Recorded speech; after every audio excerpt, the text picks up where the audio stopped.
سامعین ذی وقار، السلام علیکم ورحمۃ اللہ وبرکاتہ۔ آج کا وظیفہ رب کے ذاتی صفاتی نام اور قرآن مجید کی ایک چھوٹی سی صورت کا ہے۔ یوں تو قرآن مجید کی ہر صورت ہی بابرکت اور فضیلت والی ہے، لیکن یہ صورت نہایت مفید ہے۔ سورہ کوثر کو مختصر ترین صورت ہونے کا اعزاز حاصل ہے، لیکن برکت کے لحاظ سے یہ بہت مجرب ہے۔ یہ چھوٹی سی صورت انتہائی کثیر فائدوں کی حامل ہے۔ مال و دولت کی کثرت چاہیے یا آپ کو ہر پریشانی سے نجات چاہیے تو یہ صورت بہت مددگار ثابت ہو سکتی ہے۔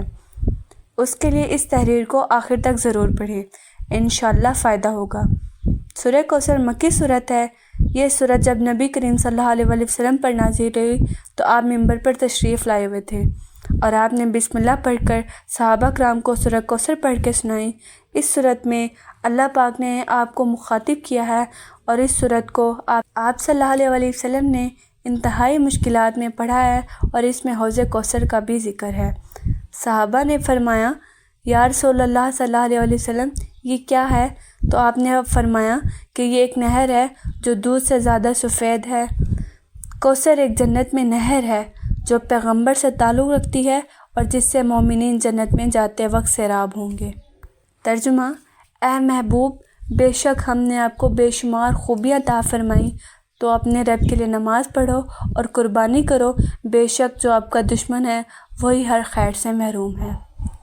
اس صورت کا شان نزول یہ ہے کہ نبی کریم صلی اللہ علیہ وسلم کے کسی شہزادے کے انتقال پر کفار دل آزاری کے جملے کہنے لگے۔ کسی نے کہا محمد صلی اللہ علیہ وسلم کی جڑ کٹ گئی، کسی نے کہا کہ محمد صلی اللہ علیہ وسلم کی بات نہ کرو، وہ تو ایسا آدمی ہے جس کی جڑ کٹی ہوئی ہے، اس کی کوئی نرینہ اولاد نہیں ہے، جب فوت ہوگا تو اس کا نام مٹ جائے گا۔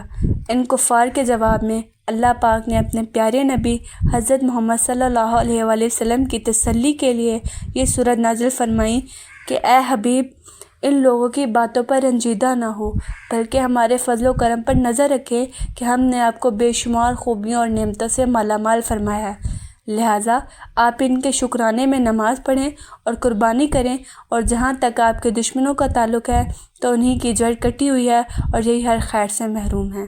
حقیقت یہ ہے کہ رہتی دنیا تک نبی کریم صلی اللہ علیہ وسلم کی شان میں گستاخی کرنے والا ہر شخص خیر سے محروم رہے اور اس آیت کے تحت داخل ہے۔ یہ صورت نبی کریم صلی اللہ علیہ وسلم کی بارگاہ خداوندی میں عظمت اور جہد اور اللہ رب العزت کی نبی کریم صلی اللہ علیہ وسلم سے محبت کی پیاری دلیل ہے، کیونکہ کفار نے جب آپ کا مذاق بنایا تو اللہ پاک نے آپ کی طرف سے خود جواب دیا کہ آپ کا دشمن ہی بدتر یعنی خیر سے محروم ہے، اور یہی محبت کی علامت ہوتی ہے کہ اگر کوئی محبوب پر اعتراض کرے تو محب اس کا جواب دیتا ہے۔ اللہ پاک نے نبی کریم صلی اللہ علیہ وسلم کو کوثر یعنی بے شمار خوبیاں عطا فرمائیں۔ کوثر کا لفظ کثرت سے نکلا ہے اور مبالغہ کا صیغہ ہے۔ اس کا معنی ہے بہت ہی زیادہ، بے انتہا کثرت، کسی چیز کا اتنا کثیر ہونا کہ لوگ اندازہ نہ لگا سکیں، وہ کثرت تعداد میں ہو یا مقدار مرتبہ یا معیار میں یا کسی اور اعتبار سے۔ لفظ کوثر میں بہت کچھ داخل ہے۔ ایک قوی قول ہے کہ کوثر سے مراد جنت کی ایک نہر ہے، چنانچہ ابو داؤد میں ہے کہ ایک مرتبہ آپ صلی اللہ علیہ وسلم کی آنکھ لگ گئی، پھر آپ نے مسکراتے ہوئے سر اٹھایا اور فرمایا مجھ پر بھی ایک صورت نازل ہوئی ہے۔ پھر آپ صلی اللہ علیہ وسلم نے اس صورت کو آخر تک پڑھی۔ آپ صلی اللہ علیہ وسلم نے فرمایا یہ جنت میں ایک نہر ہے جس کا میرے رب نے مجھ سے وعدہ فرمایا ہے، اس میں خیر کثیر ہے، اور یہ وہ حوض ہے جس پر قیامت کے دن میری امت پینے کے لیے آئے گی۔ تو جو بندہ فقیر ہے، جو بندہ لاچار ہے، جو فکر و فاقہ میں مجبور ہے، غربت کا شکار ہے، تو وہ بدھ کے دن اور عام دنوں میں بھی یہ وظیفہ پڑھ کر دیکھ لے۔ ان ناموں کی فضیلت اور برکت اس قدر زیادہ ہے کہ اگر کوئی مانگنے والا فقیر بھی ہوگا تو میرا رب فقیری سے بادشاہی عطا فرماتا ہے، میرا رب مانگنے والے کو بانٹنے والا بنا دیتا ہے۔ اس وظیفے کے معجزات کو جو اپنی آنکھوں سے دیکھنا چاہتا ہے تو وہ بدھ کے دن یہ وظیفہ ایک بار لازمی کر کے دیکھے۔ ام المومنین سیدنا عائشہ صدیقہ رضی اللہ عنہا سے روایت ہے کہ حضور صلی اللہ علیہ وسلم ارشاد فرماتے ہیں کہ اگر بندہ وقت میں نماز قائم رکھے تو اللہ پاک فرماتے ہیں کہ میرے بندے کا میرے ذمے کرم پر عہد ہے کہ اسے عذاب نہ دوں اور بے حساب جنت میں داخل کروں۔ حضور اکرم صلی اللہ علیہ وسلم کا فرمان ہے کہ نماز اللہ کی رضا کا ذریعہ ہے، ملائکہ کی محبت کا باعث ہے، انبیاء کرام علیہ السلام کا محبوب عمل ہے، معرفت کا نور ہے، ایمان کی اصل ہے، نماز دعا کی قبولیت کا سامان ہے، دشمن کے مقابلے میں ہتھیار ہے، نماز شیطان کی ناراضگی کا سامان ہے، اعمال کے مقبول ہونے کا ذریعہ ہے۔ آپ صلی اللہ علیہ وسلم فرماتے ہیں، یہ نمازی اور ملک الموت کے درمیان سفارشی ہے، چراغ ہے اور قبر کے اندر بچھونا ہے۔ منکر نکیل کے یہ جواب ہے، قبر میں نمازوں کی مونس و خمار ہے، اور جب قیامت ہوگی تو یہی نماز اس کے اوپر سائبان کی طرح ہوگی، بدن کا لباس بنے گی اور اس کے اور دوزخ کے درمیان حائل ہوگی۔ یہ نماز اللہ عز و جل کے حضور مومنین کے لیے حجت اور دلیل بنے گی۔ ربیع الاول کا مہینہ رحمتوں اور برکتوں کا مہینہ ہے، اور ہمارے بزرگوں نے ہمیشہ یہ تاکید کی ہے کہ بڑے مبارک دنوں کے آغاز سے پہلے صدقہ ضرور ہی دینا چاہیے تاکہ آنے والے ایام میں آسانی اور خیر و برکت شامل ہو جائے۔ ربیع الاول کا چاند نظر آنے سے پہلے کالے چنوں کا صدقہ دینا ایک نہایت بابرکت عمل سمجھا جاتا ہے۔ اس کا طریقہ نہایت آسان ہے۔ سب سے پہلے آپ نیت کریں کہ یہ صدقہ اللہ تعالیٰ کی رضا اور حفاظت کے لیے دے رہے ہیں۔ پھر کالے چنوں کی مقدار اپنی استطاعت کے مطابق مقرر کر لیں، چاہے 1 مٹھی ہو یا 1 کلو۔ اصل مقصد خلوص نیت ہے۔ اس کے بعد کسی بھی دن ہفتے کے دوران، خصوصاً غروب آفتاب یا دن کے وقت، یہ کالے چنے کسی مستحق، غریب یا ضرورت مند کو دے دیں۔ اگر قریب میں کوئی محتاج نہ ملے تو گھر کے دروازے سے باہر کسی پرندے یا جانور کو ڈال دینا بھی صدقے میں شمار ہوگا۔ صدقہ دیتے وقت یہ دعا دل میں کریں، یا اللہ اس صدقے کو میرے گناہوں کا کفارہ بنا، میرے رزق میں برکت عطا فرما اور آنے والے دنوں کو میرے لیے خیر و سلامتی کا سبب بنا۔ یاد رکھیں، صدقہ صرف مال یا اناج دینے کا نام نہیں، بلکہ ہر وہ عمل ہے جس سے دوسروں کو فائدہ پہنچے۔ مگر کالے چنوں کا خاص صدقہ ربیع الاول کے آغاز سے پہلے دینے کا ایک پرانا روحانی وظیفہ ہے، جس میں علماء اور بزرگ بڑی اہمیت کے ساتھ بیان کرتے ہیں۔ اس کے ساتھ ساتھ یہ بھی خیال رکھیں کہ صدقہ چھپ کر دینا زیادہ فضیلت رکھتا ہے تاکہ ریاکاری سے بچا جا سکے۔ جب آپ یہ عمل کریں گے تو دل کو ایک عجیب سی سکون اور روشنی محسوس ہوگی، اور انشاءاللہ آنے والے پورا مہینہ آپ کے لیے خیر، آسانی اور خوشیوں کا سبب بنے گا۔ ربیع الاول کا چاند نظر آنے سے پہلے 2 چیزوں کا صدقہ دینا ایک نہایت مجرب اور بابرکت عمل ہے، جسے بزرگوں اور علماء نے خیر و برکت، صحت و سلامتی اور رزق میں کشادگی کا ذریعہ قرار دیا ہے۔ اس عمل کا طریقہ نہایت آسان اور واضح ہے، لیکن نیت اور اخلاص کی اس کی اصل روح ہے۔ سب سے پہلے یہ طے کر لیں کہ آپ ہفتے کے کسی بھی دن یہ صدقہ دیں گے، یعنی کسی خاص دن کی پابندی نہیں، بلکہ سہولت کے مطابق عمل کر سکتے ہیں۔ اس کے بعد 2 چیزوں کا انتخاب کریں۔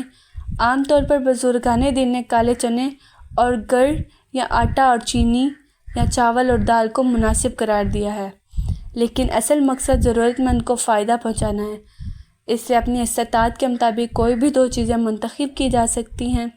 ان دونوں چیزوں کی مقدار کا تعین شریعت میں مقرر نہیں ہے، لہٰذا چاہیے آپ 1 مٹھی دیں یا 1 کلو، دونوں قبول ہوں گے۔ ان چیزوں کو صاف ستھرا پیک کر کے یا برتن میں ڈال کر کسی غریب، یتیم، بیوہ یا مستحق شخص کو دے دیں۔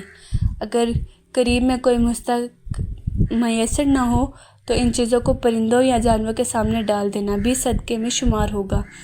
جب آپ یہ صدقہ دینا تو دل میں یہ ضرور دعا کریں، یا اللہ اس صدقے وسیلے سے میرے گناہوں کو معاف فرما، میری پریشانی کو دور کر، میرے رزق میں برکت عطا فرما، اور ربیع الاول کے مہینے کو میرے لیے خیر و رحمت کا ذریعہ بنا۔ یاد رکھیں، صدقہ ہمیشہ خلوص اور عاجزی کے ساتھ دینا چاہیے، اور بہتر یہ ہے کہ اسے چھپا کر دیا جائے تاکہ ریاکاری کا شعبہ نہ رہے۔ 2 چیزوں کا صدقہ دینے سے انسان کے دل کو سکون، گھر میں برکت اور زندگی میں آسانیاں پیدا ہوتی ہیں۔ یہ ایک ایسا عمل ہے جو نہ صرف دنیاوی مشکلات کو کم کرتا ہے بلکہ آخرت میں بھی نجات اور کامیابی کا ذریعہ بنتا ہے۔ انشاءاللہ ربیع الاول کا یہ عمل آپ کے لیے خیر، سلامتی اور خوشیوں کا پیغام لے کر آئے گا۔ وظیفہ کرنے کے روحانی، ذہنی اور دلی فوائد۔ وظیفہ کرنے کا سب سے بڑا فائدہ یہ ہے کہ انسان کا دل اللہ تعالیٰ کی طرف متوجہ ہوتا ہے۔ آج کے دور میں ہر انسان کسی نہ کسی پریشانی، دکھ، بیماری یا ذہنی دباؤ کا شکار ہے۔ بعض لوگوں کو رزق کی تنگی ہوتی ہے، بعض کو گھریلو مسائل، نوکری یا کاروبار کی فکر ستاتی ہے، کچھ لوگوں کو ذہنی بے چینی، ڈپریشن یا خوف کا سامنا ہوتا ہے۔ ایسے وقت میں جب انسان کسی وظیفے کو دل سے، خلوص کے ساتھ اور مکمل یقین سے کرتا ہے تو اسے ایک خاص قسم کے روحانی سکون حاصل ہوتا ہے۔ وہ یہ محسوس کرتا ہے کہ اب وہ اکیلا نہیں بلکہ اس کا رب اسی کے ساتھ ہے۔ یہی یقین انسان کے دل کو اطمینان دیتا ہے۔ جب بندہ دن رات اللہ کا ذکر کرتا ہے، اس کے صفاتی ناموں کو بار بار دہراتا ہے تو اس کی روح کو طاقت ملتی ہے، دل سے غم دور ہوتے ہیں اور ذہن ہلکا ہو جاتا ہے۔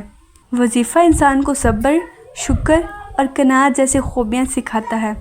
جب بندہ کسی کام کے لیے دعا کرتا ہے اور بار بار اللہ کو پکارتا ہے تو اسے خود بخود صبر آ جاتا ہے، کیونکہ وہ جانتا ہے کہ سب کچھ اللہ کے اختیار میں ہے اور وہی بہتر وقت پر بہتر چیز عطا کرے گا۔ شکر کا جذبہ بھی پیدا ہوتا ہے، کیونکہ وظیفہ کرنے سے انسان یہ بھی دیکھتا ہے کہ اللہ نے اسے کتنی نعمتیں عطا کی ہے۔ انسان کے دل سے حسد، نفرت اور بے چینی ختم ہونے لگتی ہے اور ایک مثبت سوچ پیدا ہوتی ہے۔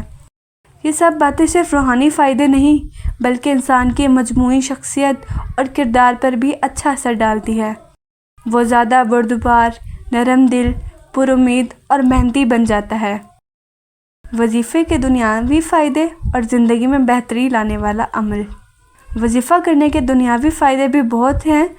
جب کوئی بندہ مسلسل کسی جائز حاجت کے لیے دعا کرتا ہے، مثلا نوکری کے لیے، رزق میں برکت کے لیے، صحت کے لیے، امتحان میں کامیابی کے لیے، اولاد کی بہتری شادی کے لیے، اور ساتھ ساتھ اللہ کا ذکر کرتا ہے تو اس کی دعا قبول ہونے کے امکانات بڑھ جاتے ہیں۔ اللہ تعالیٰ خود قرآن پاک میں فرماتا ہے کہ مجھ سے دعا مانگو، میں قبول کروں گا۔ وظیفہ دراصل یہی مسلسل دعا اور ذکر کا ایک طریقہ ہے۔ بعض وظائف ایسے ہوتے ہیں جو خاص مقاصد کے لیے کیے جاتے ہیں، جیسے یا رزق کا ورد، رزق میں اضافے کے لیے، یا شافی بیماری شفا کے لیے، آیت الکرسی یا سورہ یاسین کے وظائف حفاظت اور برکت کے لیے وغیرہ۔ ان سب وظائف کا مقصد انسان کو اللہ کے قریب کرنا اور اس پر توکل پیدا کرنا ہوتا ہے۔ جب کوئی بندہ روزانہ پابندی سے کوئی وظیفہ کرتا ہے تو اس کی عادت میں نظم و ضبط آ جاتا ہے، وہ وقت کی قدر کرتا ہے، بے مقصد کاموں سے بچتا ہے اور نیکی کے راستے پر چلنے کی کوشش کرتا ہے۔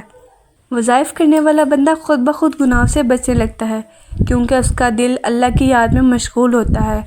وہ جھوٹ، دھوکہ، حسد اور غیبت جیسے گناہوں سے پرہیز کرتا ہے، کیونکہ اس کی نیت یہ ہوتی ہے کہ اللہ تعالیٰ اس کی دعاؤں کو قبول کرے۔ اس کا مطلب یہ ہے کہ وظیفہ صرف زبان سے الفاظ دہرانے کا عمل نہیں، بلکہ یہ انسان کو بہتر اخلاق، اچھے کردار اور مثبت رویے کی طرف بھی لے جاتا ہے۔ وظیفہ انسان کی پریشانی کو کم کرنے میں بہت مؤثر ہوتا ہے۔ بعض اوقات ہم لوگوں سے مدد مانگتے ہیں، در در کی ٹھوکریں کھاتے ہیں، لیکن جب ہم اللہ سے مانگتے ہیں تو وہ بغیر شرط اور بغیر مفاد کے عطا کرتا ہے۔